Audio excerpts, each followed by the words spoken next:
Il y a ceux qui l'avaient, et puis les autres. Retour sur le parcours tumultueux du Tanns, le célèbre cartable qui a marqué toute une génération d'écoliers. Vous écoutez C'est pas nouveau, le podcast du particulier qui retrace l'histoire d'un produit iconique de notre quotidien. Si vous étiez sur les bancs d'école au début des années 80, vous vous souvenez certainement de ce slogan publicitaire. Cette star des cours de récré a été créée en 1978 par le maroquinier français Le Tanner.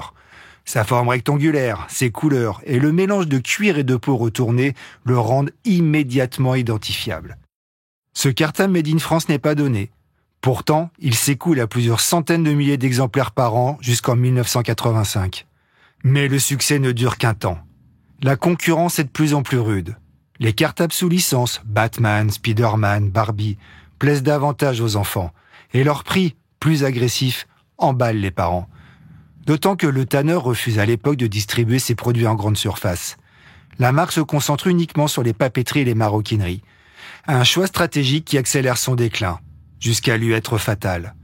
Les ventes ne sont plus au rendez-vous, et Tanns disparaît en 1993. 13 ans après, deux nostalgiques de la marque décident de la relancer. Ils fondent Alizeo, une société de fabrication de vêtements et d'accessoires. Pour abaisser les coûts de production, les cartables sont désormais fabriqués en Chine. Mais Tanns peine à trouver un second souffle. Les ventes plafonnent à quelques 100 000 pièces par an, loin du succès d'antan. Alizeo est racheté en 2014 par Roberture, un groupe spécialisé dans la papeterie et la maroquinerie. Grâce à son vaste réseau de distribution et un nouveau catalogue de près de 150 modèles, la marque regagne du terrain.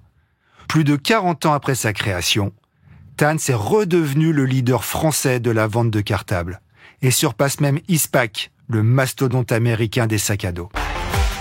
Merci d'avoir écouté C'est pas nouveau, un podcast animé par Benoît Henry, journaliste au particulier. Vous pouvez retrouver l'ensemble des épisodes sur Figaro Radio et sur toutes les plateformes d'écoute.